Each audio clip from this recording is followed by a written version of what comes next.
عزاداران سید الشہداء و ماتمداران حضرت فاتح کربلا و عاشقان حضرت احمد مختار و فدائیان حضرت حیدر کرار، مسلسل محبت الہی اور اتباع رسول کے موضوع پر آپ خمسہ مجالس کو بارگاہ معصومین میں سماعت فرما رہے ہیں۔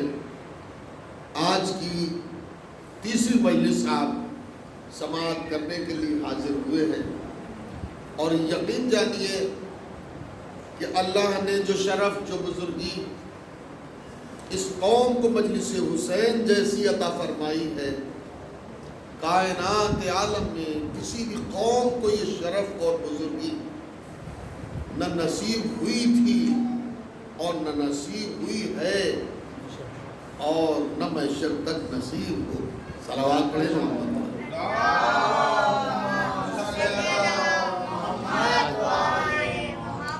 اللہ نے گرامی، اتباع رسول اللہ کی بعض مخلوق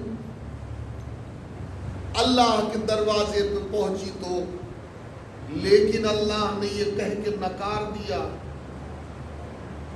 کہ ڈائریکٹلی ہم تک آنا تمہارے بس کی بات نہیں ہے، بہتر یہ ہے کہ پہلے تم میرے رسول کے دروازے پر جاؤ، ان سے سلیقہ سیکھو، ان سے اخلاق سیکھو، ان سے ادب سیکھو، ان سے درد سیکھو کہ جلی سے کیسے ملا جاتا ہے، اللہ سے کیسے ملاقات ہوتی ہے۔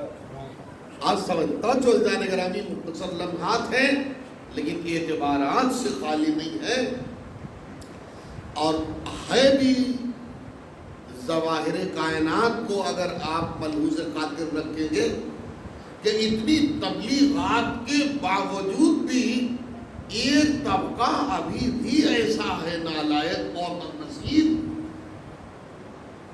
کہ جو ابھی بھی ڈائریکٹ اللہ سے ملنے کے، ملاقات کرنے کی تمنا میں ہے، اور وہ یہی کہتا ہے کہ صاحب آپ کو تو بس اللہ سے مل لیں گے، وسیلے کی کوئی ضرورت نہیں ہے۔ لیکن اللہ نے صاف صاف اس آیت میں وسیلے کا تذکر حجت خدا، رسول خدا کے ذریعے سے کر دیا کہ جب کچھ لوگ اللہ کی محبت کا دم بھرنے کا اناؤنسمنٹ کرنے لگے تو اللہ نے کیا فرمایا؟ قل، اے میرے حبیب، ان کنتم تحبون اللہ، اگر کچھ بندے لا شناسی کے عنوان پر میری محبت کا دم بھر رہے ہیں تو میرے حبیب آپ حجت خدا ہیں، ولی خدا ہیں، رہبر کائنات ہیں، روح کائنات ہیں، زینت کائنات ہیں۔ آپ ان ناشناسوں سے کہہ دیجئے کہ ڈائریکٹ نہ اللہ کل کسی سے ملا تھا، نہ آج مل سکتا ہے، اور نہ قیامت تک اللہ کسی سے ملے گا۔ اگر تمہیں ملاقات رب چاہیے ہے تو رسول کے دروازے پہ آنا پڑے گا۔ صلوات پڑھیں محمد والے۔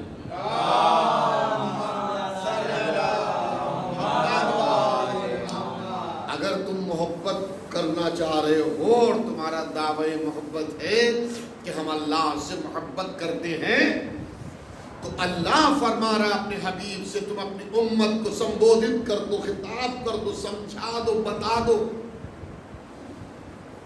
کہ اگر تم دعوے میں سچے ہو تو فَاتَّبِعُونِي، تم میری اتباع کرو۔ اس کا نتیجہ کیا ہوگا؟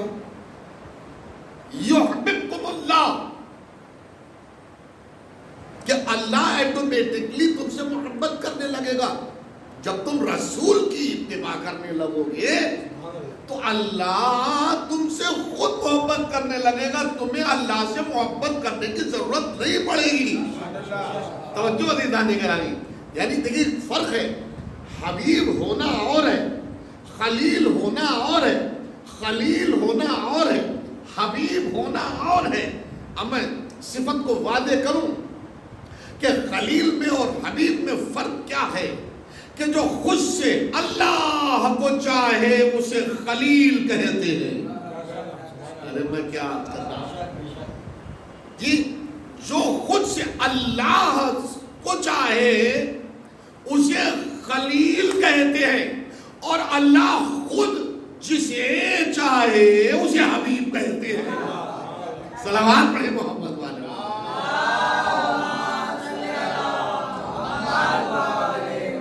اب وہی بات گھوم پھر کے یہاں آ گئی آیت میں. رسول نے کیا فرمایا؟ دیکھو میں اللہ نے مجھے گائیڈ کیا ہے, اللہ نے مجھے میسج دیا ہے, اللہ نے مجھے پیغام دیا ہے, اللہ نے مجھے وحی دی ہے. کس بات کی؟ کہ دیکھو تم اللہ سے جو محبت کا دعویٰ کر رہے ہو یہ دعویٰ چھوڑ دو, یہ دعویٰ محبت کا چھوڑ دو.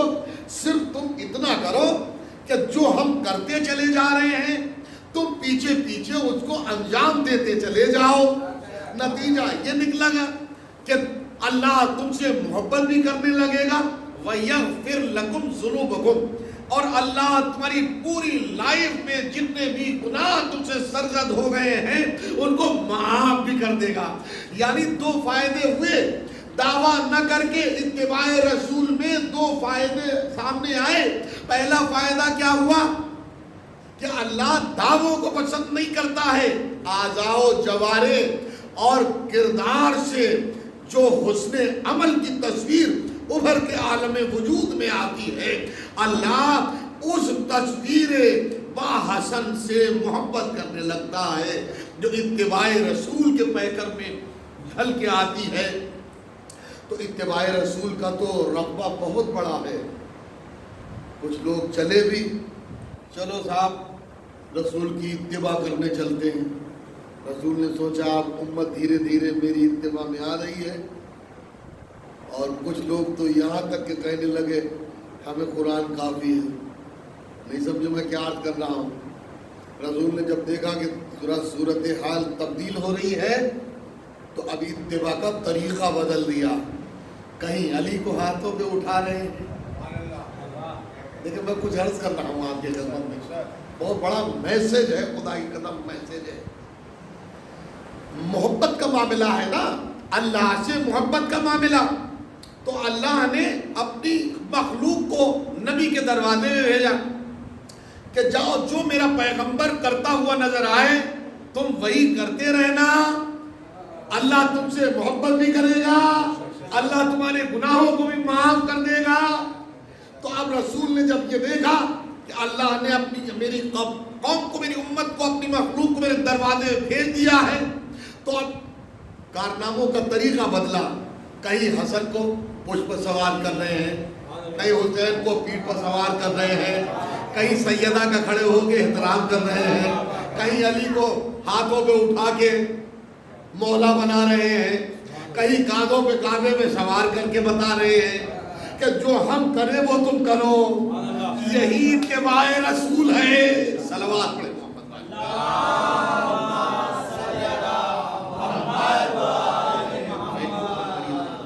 لبیک یا حسین, لبیک یا حسین, لبیک یا حسین, لبیک یا حسین. نعرہ حیدری. ماشاءاللہ رونق آ گئی. یہ نظام بھائی دیکھیے آپ, واہ واہ ہونا بھی چاہیے, ورنہ اب صاحب ہم پیدا کاہے کے لیے ہو. یاد تو لڑکھڑا کے آ ہی جاتے ہیں لمحے کہ جو بے صدا ہے وہ صحرا ضرور بولے گا, جو بے صدا ہے وہ صحرا ضرور بولے گا, کبھی نہ بولنے والا ضرور بولے گا. جو بے صدا ہے وہ صحرا ضرور بولے گا, کبھی نہ بولنے والا ضرور بولے گا. زبانے میں سمیت عمار کی قسم دے دو علی کے نام پر گونگا ضرور بولے گا. جو بے صدا ہے وہ صحرا, جو بے صدا ہے وہ صحرا ضرور بولے گا, کبھی نہ بولنے والا ضرور بولے گا. زبانے میں سمیت عمار کی قسم دے دو علی کے نام پہ گونگا ضرور بولے گا. اور علی کا بغض چھپانے سے چھپ نہیں سکتا, زبان نہ بولی تو چہرہ ضرور بولے گا.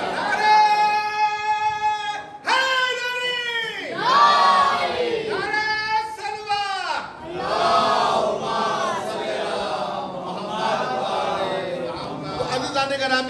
مرحلہ محبت الہی اور اتباع رسول کا ہے. بعض لوگوں نے سوچا کہ اپن تو جنت میں پہنچ جائیں گے اتباع رسول کر کے، لیکن یہ جان نہیں رہے ہیں کہ تم ڈال ہو، رسول پات ہے. کیا سن رہے ہیں آپ جی؟ تم ایک قدم آگے بڑھو گے تو رسول 70 قدم آگے کا علم رکھتا ہے. تو رسول نے اتباع کا طریقہ الگ کر دیا کہ دیکھو یہ امت تو چاہ رہی ہے کہ ہم زلفوں میں لپٹ کے جنت پہنچ جائیں گے، لیکن انہیں معلوم نہیں ہے کہ جنت ہمارے اہل بیت کے حصے میں خلق کی گئی ہے. میں کیا عرض کر رہا ہوں بھیا، یہ یوں ہی نہیں کہہ دیا. قرآن کے سورہ دہر کو آپ پڑھ لیجئے، آپ کو خود بخود اندازہ ہو جائے گا کہ حسنین جب بیمار ہوئے تھے، ایک نقشہ بتا رہا ہوں میں آپ کی خدمت میں. اور صاحب رسول اللہ گھر میں داخل ہوئے، بچے اور جوان تشریف فرمائے نالج کے اضافے کے لیے. دیکھا کہ بخار میں حسنین تپ رہے ہیں، جل رہے ہیں. بیٹی بہت تیز بخار چڑھا ہوا ہے، ایسا کرو تم 3 دن روزے رکھنے کی منت مان لو، حسنین صحیح ہو جائیں گے. کیا سن رہے ہیں؟ اور رسول نے یہ نہیں کہا کہ ہم بھی بیٹی منت مانیں گے یا ہم بھی روزے رکھیں گے. رسول کہہ کے چلے گئے. اب صاحب کیا ہوا؟ سیدہ نے 3 دن روزے رکھنے کی منت مان لی. ابھی صاحب صبح خلاق عالم کا نکلا ہوا آفتاب مغرب میں ڈوبنے کی تیاری میں تھا کہ صاحب ادھر رسول ایڈوائز کر کے گئے سیدہ کو، ادھر سیدہ نے منت مانی. ڈوبتے ہوئے سورج سے پہلے ہی حسنین کا بخار ختم ہوا. بہت توجہ، حسنین کا بخار ختم ہوا. اب منت تو بھیا منت ہی ہے. جب سیدہ نے 3 دن روزے رکھنے کی منت مانی، علی نے سنا، وہ بھی بھاگیدار بنے. حسن نے سنا، وہ بھی بھاگیدار بنے. مولا حسین نے سنا، وہ بھی بھاگیدار بنے. حد یہ ہے کہ جو گھر کی کنیز تھی اس نے جب یہ انداز مالکان کا دیکھا، جب شاہزادے اور مالکان اور شہزادگان ایسے ہیں تو پھر کنیز تو اس ماحول سے الگ نہیں ہے. اس نے بھی روزے رکھنے کا ارادہ کر لیا، کل سے اپن کا بھی روزہ رہے گا. کیا سنیں؟ رسول کہہ کے چلے گئے. ایک دن بھی اہل بیت کے روزوں میں رسول شریک نہیں ہوئے. اب کیوں نہیں شریک ہوئے؟ اس کی وجہ واضح یہی ہے کہ اگر شریک ہو جاتے تو امت پلٹ کے یہ کہہ دیتی کہ وہ رسول کی برکت سے سورہ دہر نازل ہوا. وہ رسول کی برکت سے سورہ دہر نازل ہوا، لیکن رسول آئے تک نہیں. اب رسول کو وحی کے ذریعے پتہ ہو گیا حسنین کا بخار بھی گیا. میں کیا عرض کر رہا ہوں، 3 دن روزے بھی رکھے گئے. اور بھیا اس کے علاوہ آپ دیکھیں کہ ادھر روزے رکھے جا رہے ہیں، ادھر انتظام قدرت الہی یہ ہے کہ صاحب ادھر سے فقیر بھی بھیجا جا رہا ہے، مسکین بھی بھیجا جا رہا ہے، یتیم بھی بھیجا جا رہا ہے، اور اس کا آنا ہو رہا ہے، اور آیتوں میں یہ سلسلہ ٹرانسفر ہو رہا ہے. وَيُطْعِمُونَ الطَّعَامَ عَلَىٰ حُبِّهِ مِسْكِينًا وَيَتِيمًا وَأَسِيرًا، کہ یہ اہل بیت جو کھانا کھلاتے ہیں یہ اپنے نفس کی پیاس بجھانے کے لیے نہیں، مرضی پروردگار کو حاصل کرنے کے لیے یہ یتیموں کو، فقیروں کو، مسکینوں کو کھانا کھلاتے. اب ایک جملہ آپ کی خدمت میں گزارش کر دوں، ایک بڑے معتبر انسان کی زبان پہ آیا جملہ کہ صاحب چہلم سے لے کے عاشورہ سے لے کے چہلم تک کربلا میں اتنا کھانا ہو جاتا ہے کہ کھانے والے کم پڑ جاتے ہیں. میں کچھ عرض کر رہا ہوں آپ کی خدمت میں، جبکہ کربلا کا رقبہ اتنا چھوٹا ہے، وہاں کتنے ملین لوگ آ جاتے ہیں. ایک معجزہ کہ لوگ آتے رہتے ہیں، زمین وسیع ہوتی رہتی ہے. دوسرے یہ کہ آج تک 1400 برس سے لے کے آج تک کعبے میں گیا ہوا انسان تو زخمی ملا, بھوکا ملا. میں کچھ عرض کر رہا ہوں, کعبے حج بیت اللہ میں جانے والا انسان پیاسا تو ملا, بھوکا تو ملا, تڑپتا تو ملا, پریشان حال تو ملا, مگر فاتح کربلا کی سرزمین کربلا پر جانے والا زائر نہ کبھی بھوکا ملا, نہ کبھی پیاسا ملا, نہ کبھی دکھ والا ملا, نہ کبھی زخمی ملا. کیوں ایسا ہے کہ وہاں اتنی کثرت روٹیوں کی ہے؟ یہ وجہ کیا ہے آخر؟ تو اس کی ایک ہی وجہ سمجھ میں آئی کہ کل 1400 برس پہلے محمد کی بیٹی نے جو روٹیاں اپنے ہاتھوں سے پکائی تھی وہ فرشتے کھاتے تو نہیں ہے, لے اس لیے گئے کہ فرش زمین پر زائر آتے رہے, جنت سے وہ برکت نازل کی جاتی رہے. صلوات پڑھے محمد والے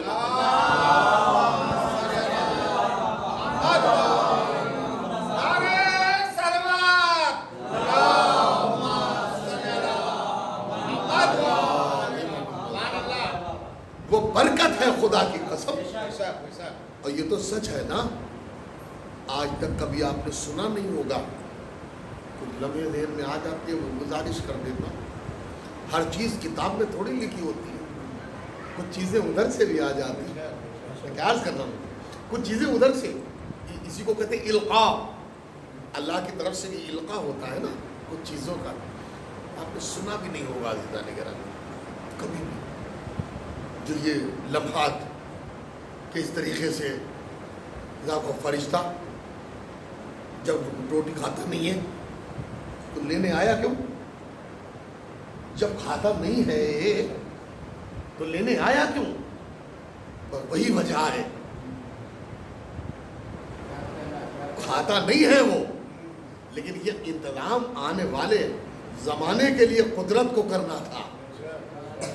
توجہ جانے گا, قدرت کو انتظام کرنا تھا.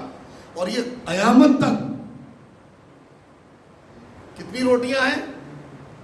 5 دن, 5 کی روٹیاں. کتنی روٹیاں ہوئی بھائی؟ 1 روٹی علی کی, 1 روٹی سیدہ کی, 1 روٹی فضہ کی, اور 2 روٹیاں حسنین کی. 5 روٹیاں ہو گئی نا, اور 5 کے 5 دونی 10, 5 دونی 10 اور 5 دیا 15, یعنی روٹیاں کتنی ہو گئی؟ 25 کی ہو گئی. ہاں 25 ہو گئی. ہاں 5 لوگوں کے حساب سے 25 روٹیاں ہو گئی ماشاءاللہ. ہیں کتنی ہو گئی روٹیاں؟ 25 ہو گئی. تو یہ 25 روٹیاں نہ دیکھو, سیدہ کے ہاتھ کی برکت دیکھو. میں کیا عرض کر رہا ہوں آپ کی خدمت میں, لاکھ طوفان آتے رہیں. اور دیکھو یا بھائی صاحب کتنا لاک ڈاؤن ہوا, سب پریشان نظر آئے, لیکن جو حسین کا سچا عزادار تھا وہ نہ کل پریشان تھا نہ آج پریشان ہے. وہ تو یہی سمجھتا ہے کہ صاحب کیا پتہ اللہ کی طرف سے یہ آزمائش ہو. تو آزمائش میں مومن صبر کی دعا کرتا ہے, ناشکری نہیں کرتا. صلوات پڑھے محمد.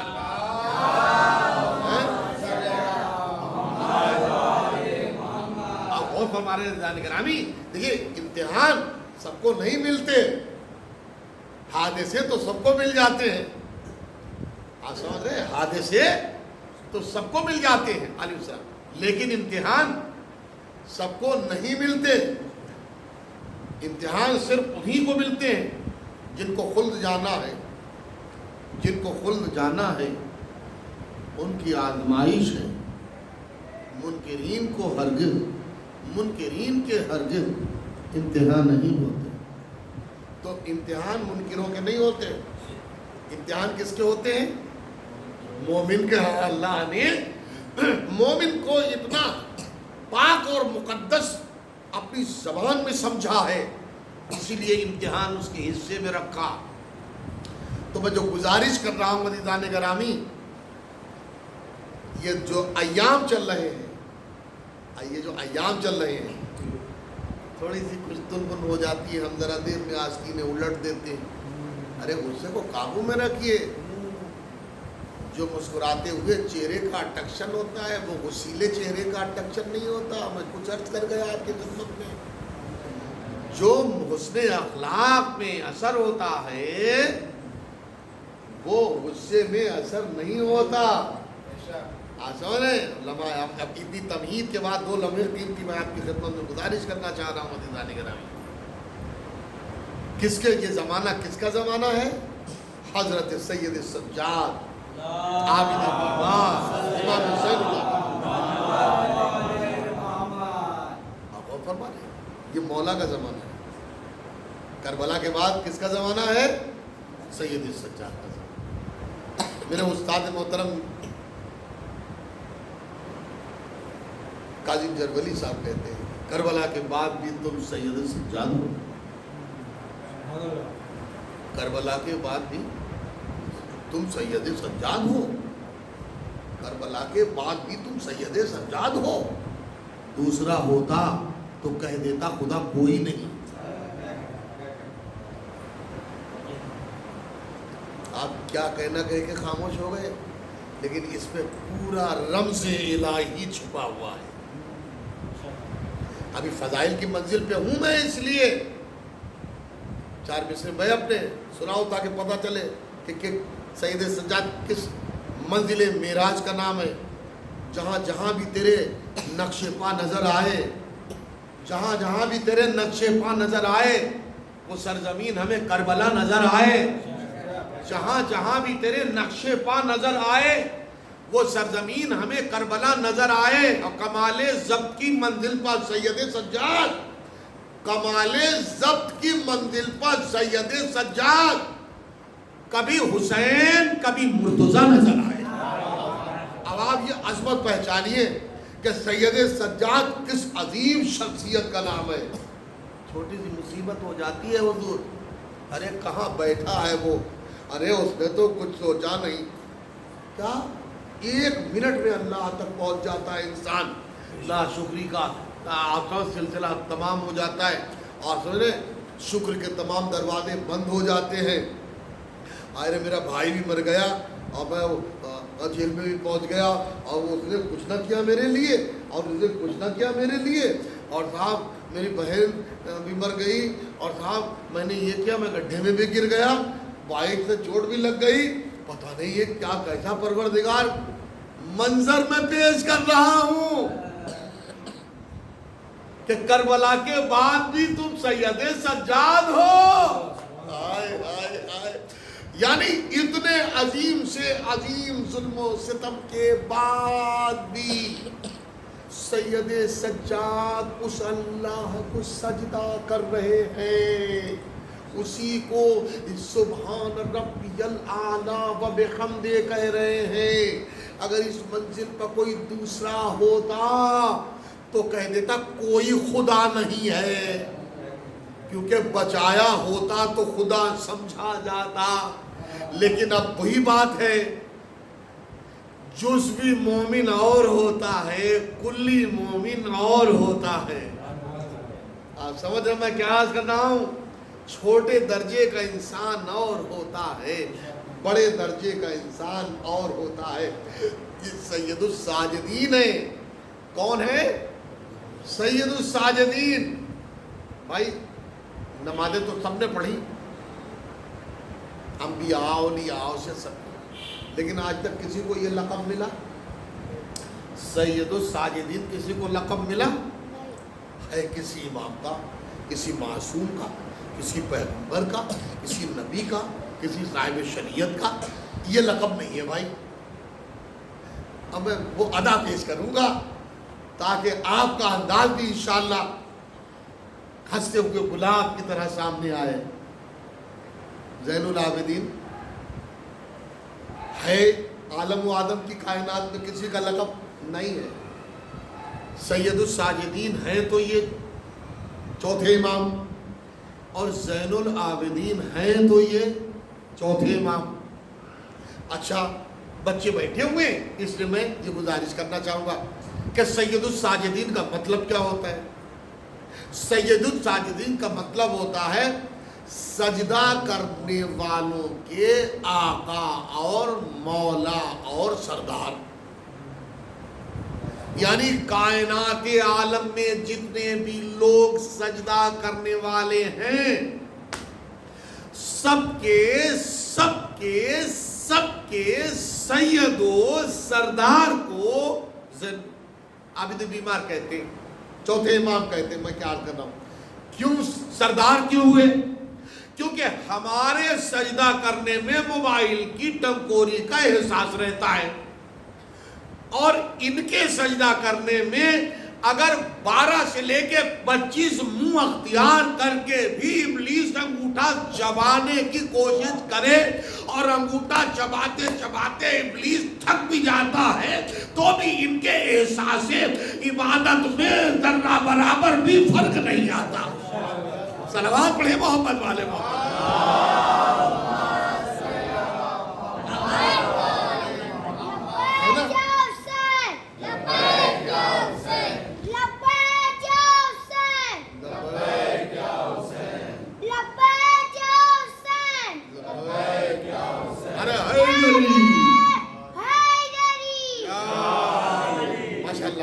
سلامت رکھے، جزاک اللہ۔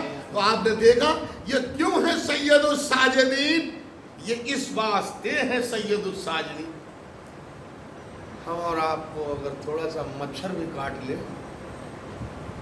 تو سجدے کا جو قرت ہے نا وہ بھول لیجیے۔ یہ نماز ہے ہماری نماز کا عالم یہ ہے کہ اگر مچھر کاٹ لے تو ہماری نیت مچھر کی طرف آ جاتی ہے۔ برا نہیں مانے جو میں عرض کر رہا ہوں، آپ سمجھ رہے نا، حقیقت ہے، حقیقت بھی ہے جی۔ اور تھوڑی سی کھجلی بھی اگر ہونے لگے تو صاحب برداشت نہیں ہوتا جب تک کہ وہ ہم معاملہ کر نہ لیں۔ لیکن باہر سید الساجدین ایک منہ کے ساتھ نہیں، 12 سے 15 انوکھے سے انوکھے منہ لے کے اژدہے کی صورت میں ابلیس آیا اور آ کے اس نے پورے آن بان کے ساتھ سید سجاد کے پنجوں اور انگوٹھے کو چبانا شروع کیا۔ مسلح تر ہو گیا خون سجاد سے، لیکن عبادت الہی میں ذرہ برابر بھی فرق نہیں آیا۔ اللہ سنے، یہی سبب ہے کہ خود ابلیس تھک کے اپنے بھیس میں آ کے کہتا ہے انتا زین العابدین، انتا سید الساجدین۔ ارے چاہنے والا خطاب دے تو یہ تعجب نہیں ہوتا، جب دشمن خطاب دے تو یہ فخر کی منزل ہوتی ہے۔ صلوات پڑھے محمد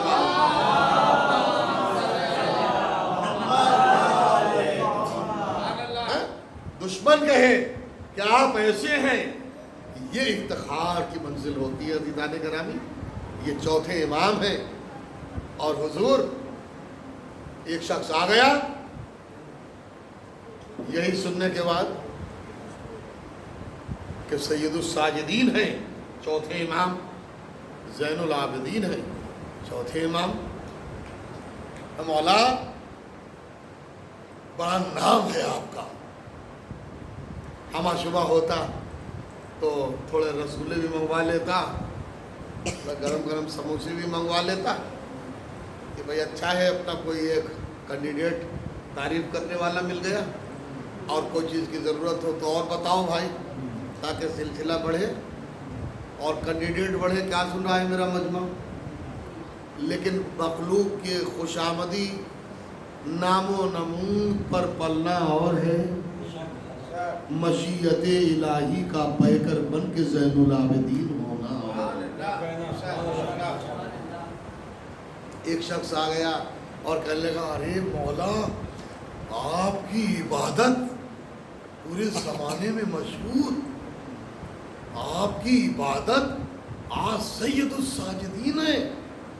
واہ رے خاندانی شرافت کے تقاضے، یہی تو درس ہے ہمارے اور آپ کے لیے کہ اگر چھوٹوں کو کچھ، مجلس کا سبب درس ہے جو آپ تک پہنچا رہا ہوں میں، اگر گھر کے کسی چھوٹے بیٹے کو یا فرزند کو یا کینڈیڈیٹ کو کوئی عزت یا چاروں طرف سے کچھ درود و سلام ملنے لگے تو اس کو شان پھلانا نہیں چاہیے، اس کو یہ کہنا چاہیے کہ یہ تو سب میرے پاس تو کچھ بھی نہیں ہے، اس سے بڑی بھی ہمارے گھر میں ہستیاں موجود ہیں۔ لیکن میں کیا کہہ رہا ہوں آپ کی خدمت میں، سینہ نہیں پھلانا چاہیے، ہماری تو کوئی اوقات بھی نہیں، حیثیت نہیں، ہمارے بڑے بھائی کی عبادت یا ہاں بڑے بھائی کی عزت، میرے باپ کی عزت، میرے خاندان کی عزت میرے پاس کیا ہے؟ لیکن آج کل ہوتا کم ہے۔ جی صاحب، تعریف جس کی جاتی ہے سینہ وہی پھلاتا ہے۔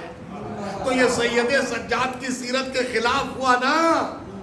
سید سجاد کی بارگاہ میں چلیے، ایک شخص آیا اور آگے کہنے لگا مولا بڑی تعریف ہو رہی ہے کائنات میں آپ کی عبادتوں کی۔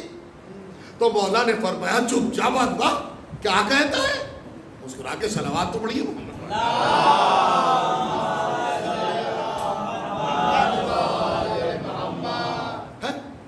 کیا کہتا ہے؟ ارے مولا کہتا کیا ہے؟ کیا کہتا ہے؟ آپ کی چاروں طرف تعریف ہو رہی ہے۔ مولا مسکرائے نہیں، مولا مسکرائے نہیں، اپنے غلام کو حکم دیا۔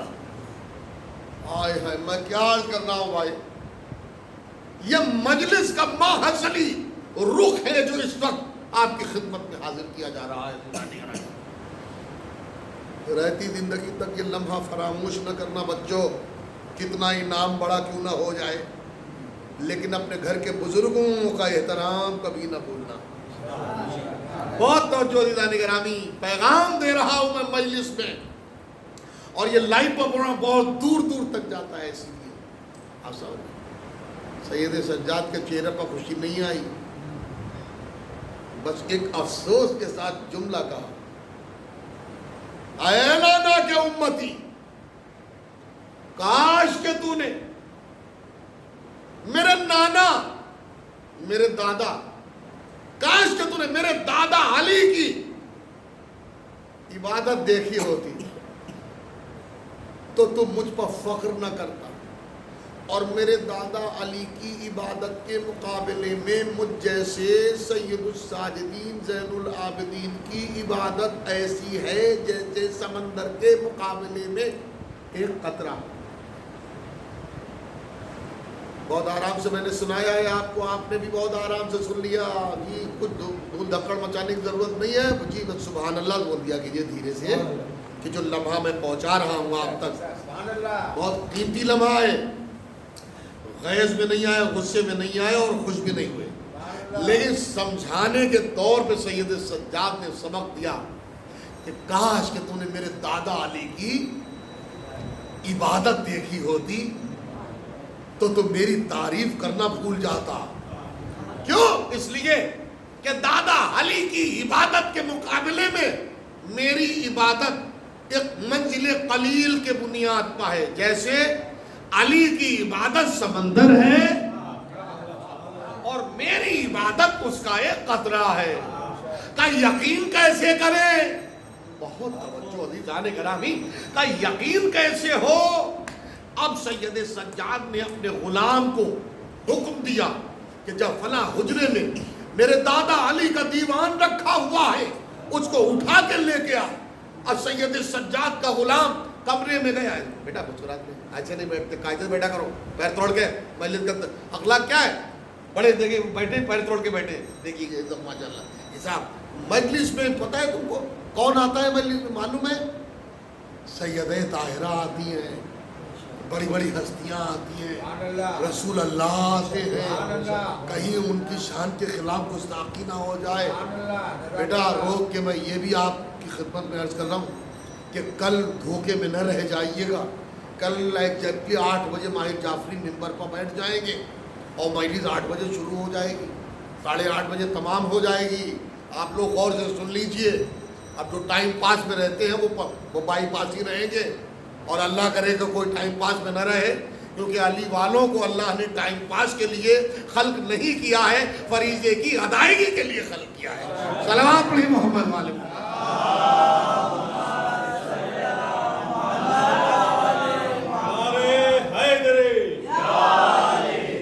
محمد شاہ بھائی جملہ سنے، تاریخی جملہ منہ بھائی، اگر آپ کا نعرہ آج گونج گیا تو گوبنڈی تک ہی دھمک جائے گی۔ قسم خدا کی بڑے دلیری کے ساتھ اور بڑی ضمانت کے ساتھ آپ کی خدمت میں یہ پوری عالمانہ ضمانت سے جملہ عرض کرتا ہوں۔ خوش نہیں ہوا آج تھوڑا سا نام و نمود سلام کلام ہو گیا، انسان سموسے کھلانا شروع کر دیتا، رسگلے کھلانا شروع کر دیتا، دعوت کھلانا شروع کر دیتا۔ کیا مطلب ہوا؟ اس کا مطلب یہ ہے عروج کی طرف جاتا ہوا انسان رک گیا۔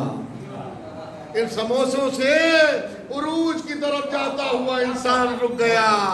سید سجاد نے قیامت تک کے لیے لمحہ دیا کہ آپ جب تعریف کرنے آیا اس نے کہا تو نے ناانصافی کی، خود میرے حق میں بھی اور میرے دادا علی کے حق میں بھی۔ اگر یقین نہیں آئے تو اور سید سجاد نے غلام کو حکم دیا فلاں حجرے میں میرے دادا علی کی کا دیوان رکھا ہوا ہے اور اس کو لے کے آ۔ اللہ اکبر اللہ اکبر، لے کے آ۔ اور صاحب جب دیوان غلام لے کے آیا تو دیوان کے فرنٹ پیج پر رسول اللہ کا فرمان جنگ خندق والا لکھا ہوا تھا، ضربت علی یوم الخندق افضل من عبادت الثقلین۔ علی کی ایک ضربت خندق کے دن جو امر کل پر ماری گئی تھی وہ کائنات کی عبادتوں پر بھاری ہے۔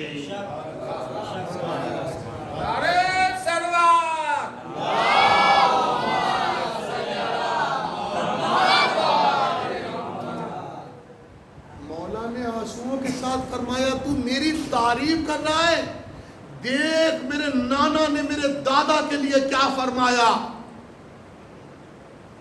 کہ علی کی ایک ضربت خندق کے دن جو امر کے اوپر تھی، افضلو جس کی ایک ضربت پوری کائنات کی مخلوقات کی عبادت پر بھاری ہو، جس کی ضربت اتنی بھاری ہو اس کے سجدے کتنے بھاری ہوں گے۔ آپ سوچئے صلوات پڑھیں محمد والے محمد۔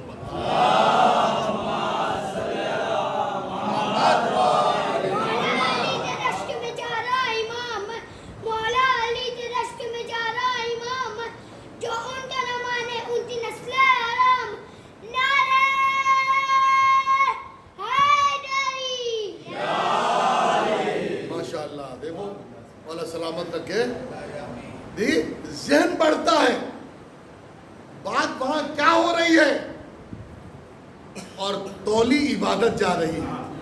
آئے آئے آئے خندق کے دن علی کی ایک ضربت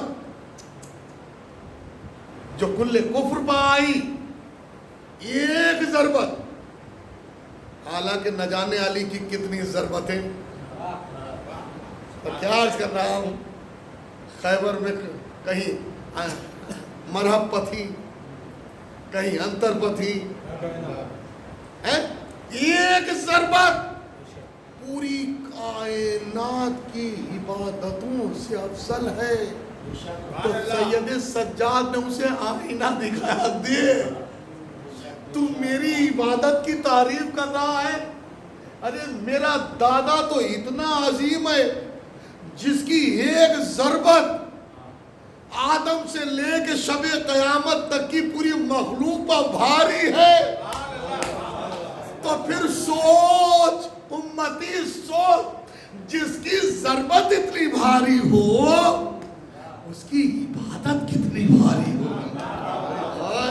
اب عبادت کی بات آئی ہے تو جملہ عرض کر دوں صاحب، وہی بات ہے مولا کے کسی جنگ میں تلوے میں تیر لگ گیا، اور یہ بھی مولائیوں کا مجمع ہے تو یہ اس وقت بیان کرنے میں مزہ بھی خوب آئے گا، کیونکہ علی علی کا ذکر ہے تو پھر آدم کے ذکر میں تو مجمع سوتا ہی ہے، نوح کے ذکر میں مجمع سو ہی جاتا ہے۔ اس لیے خود رسول نے بھی پوائنٹ نکالا کہ اگر آدم کو علم میں،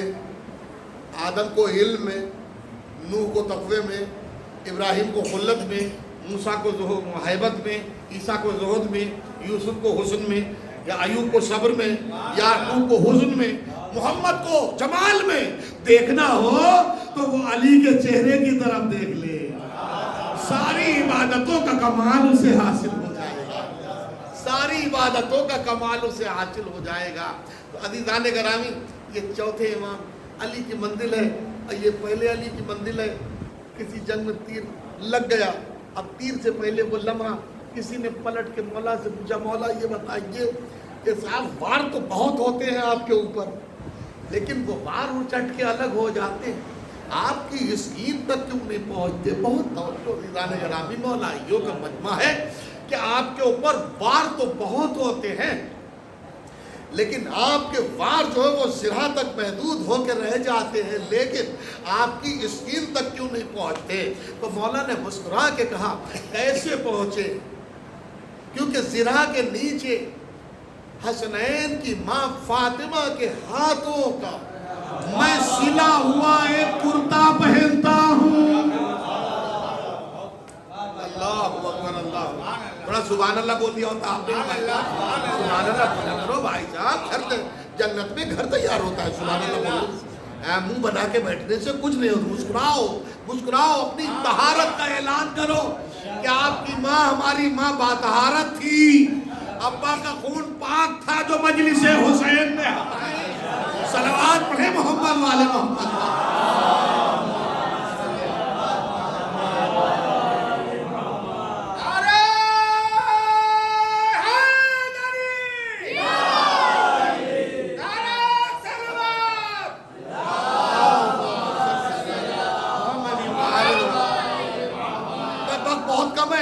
انشاءاللہ کل میں عرض کروں گا مولا نے کیا فرمایا، ابھی میں جو مدعا ہے وہ بیان کرنے کو باقی۔ مولا نے کیا فرمایا، کیسے زخم پہنچے میری اسکین تک، میری کھال تک؟ کیونکہ سیدہ کے ہاتھوں کا سلا ہوا کرتا میں جنگ کے موقع پر زیب تن کر لیتا ہوں، اس کے بعد زرہ پہنتا ہوں۔ اب جملہ مجھے کہنے کی اجازت دیجئے، توجہ، جو کائنات عالم کو دشمنوں کے شر سے اور ان کے زخموں سے بچائے اسے علی مرتضیٰ کہتے ہیں، اور میدان جنگ میں دشمنوں کے زخموں سے جو علی کو بچائے اسے فاطمہ زہرا کہتے ہیں۔ صلوات محمد۔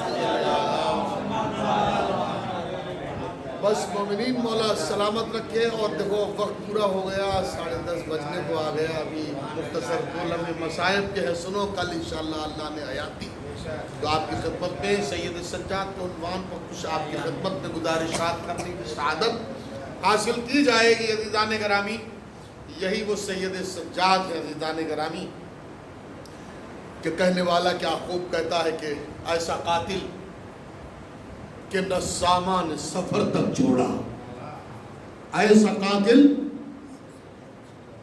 کہ نہ سامان سفر تک چھوڑا، ایسا مقتول شہادت کا اثر تک چھوڑا، ایسا قاتل کہ نہ سامان سفر تک چھوڑا، ایسا مقتول شہادت کا اثر تک چھوڑا۔ اور جب بھٹکتا ہوا اسلام ملا راہوں میں، جب بھٹکتا ہوا اسلام ملا راہوں میں، انگلیاں تھام کے بیمار نے گھر تک چھوڑا، انگلیاں تھام کے بیمار نے گھر تک چھوڑا۔ یہ سید سجاد کی منزل ہے، اور آخری منزل آپ ملاحظہ فرمائیں، روایت بتاتی ہے 11 محرم سے سید سجاد کا کارنامہ جنگ شروع ہو گیا، لیکن فاتح کربلا کا کارنامہ جنگ تلوار کا تھا، سید سجاد کا کارنامہ جنگ کردار کا تھا۔ روایت بتاتی ہے کانٹوں پر چل کے سب سے بڑا رونا تو سید سجاد کا یہی تھا کہ میری پھوپھی اماں بے ردہ ہو گئی۔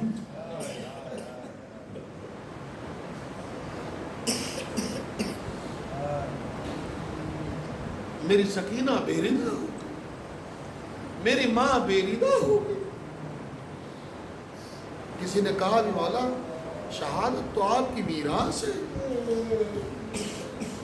مولا نے فرمایا تم نے میرے گریے میں اضافہ کر دیا، شہادت ہماری میراث ہے لیکن کیا میری ماں و بہنوں کا ننگے سر کربلا سے کوفہ، کوفے سے شام، گلیوں گلیوں میں پھرنا، اے منہال کیا یہ بھی میری میراث ہے؟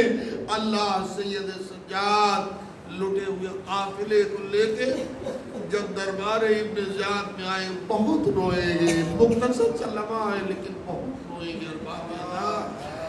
لٹے ہوئے قافلے کے ساتھ ہاتھوں میں ہتھکڑیاں، پیروں میں بیڑیاں، گلے میں توق خاردار، کمر میں لنگر کے ساتھ سید سجاد دربار ابن زیاد میں آئے۔ اس وقت دربار ابن زیاد میں تخت سلطنت پر بیٹھا ہوا ابن زیاد پوری خوشی اور